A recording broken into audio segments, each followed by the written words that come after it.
Hello, everyone. I'm ZHAO Chuang. Let's add colors to this Caudipteryx. Extensive research has been done on this animal.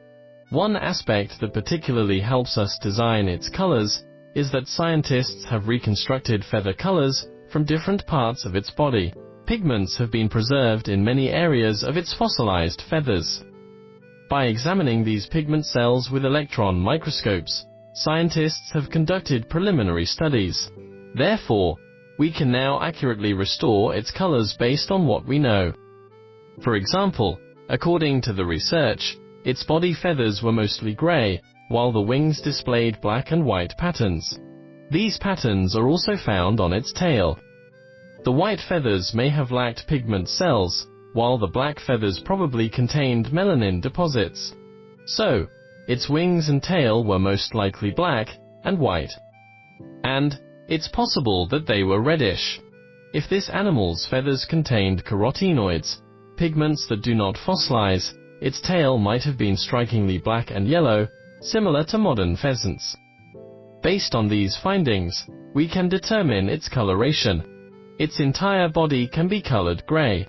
Instead of making the tail completely black and white, we can create a gradient with yellow on the sides and white in the middle, combining the two ideas mentioned earlier.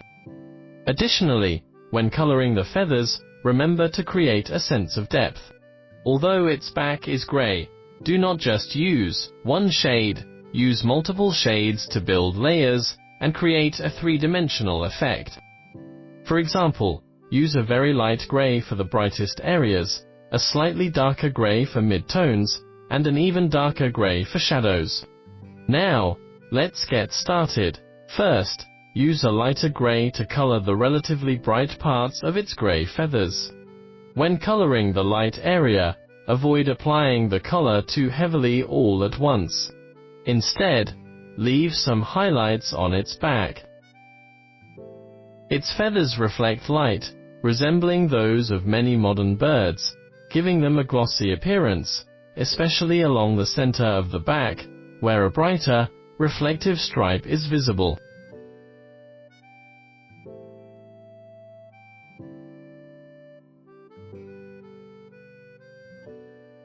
The same approach applies to the wings. Add some light touches around the edges, and leave a larger highlight in the center of the wing to create the illusion of a curved surface. Next, use an even lighter gray to cover the areas left blank like this.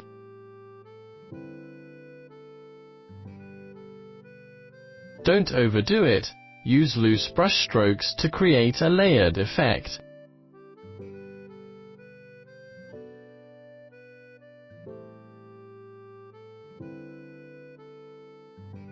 Afterward, use a darker gray to shade the shadowed areas. You can also add some dark gray to the gaps between feathers in the light area.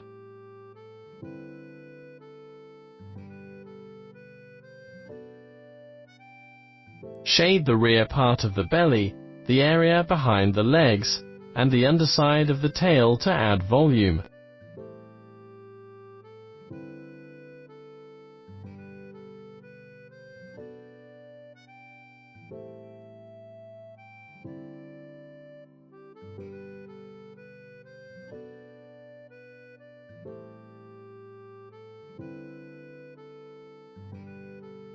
Then, use the same dark gray to paint the base color of the legs in shadow.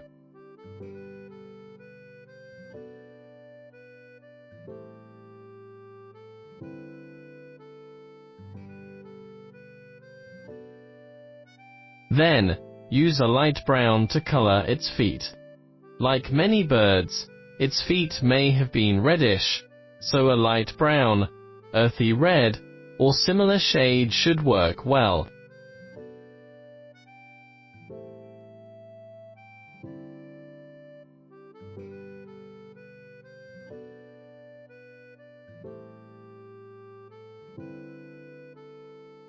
Also, use this color to fill in the forelimbs with visible flesh, such as the fingertips. You can also use it to embellish the mouth, the bird-like beak.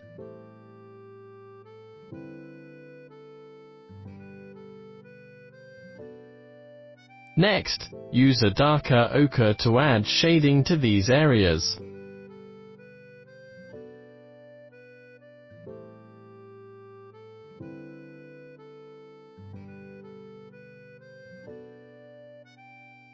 We can also apply this color to the ground.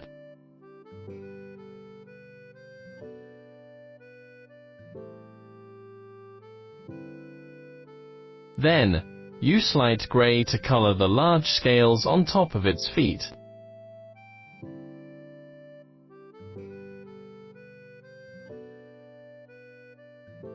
Now, use a dark gray or slightly darker mid-gray to show the shadowed areas of these parts.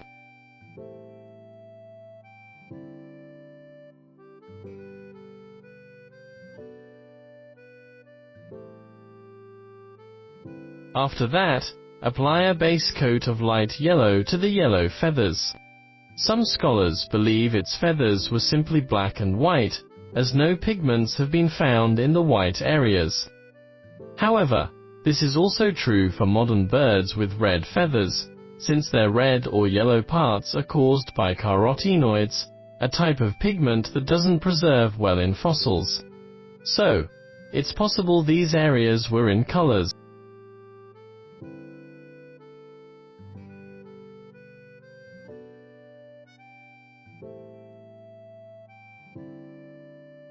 Use a blue hue to decorate its face, similar to what emus and other large Australian birds display. Cassowaries also have a touch of blue on their faces.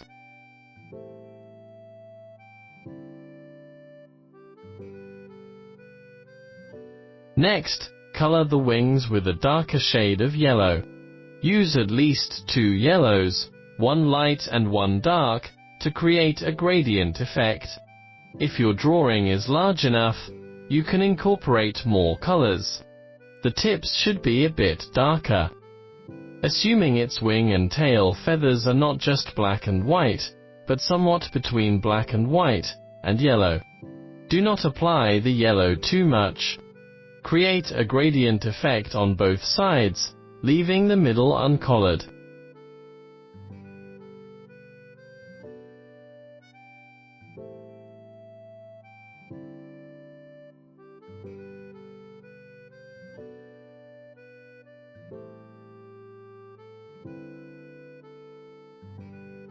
Then, use brown to add shading to the wings and tail. A few touches will be enough.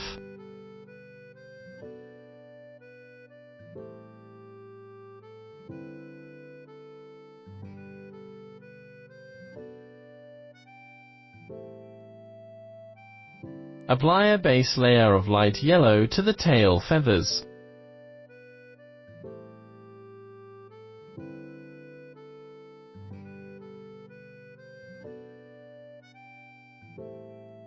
Finally, use the same yellow to embellish the eye.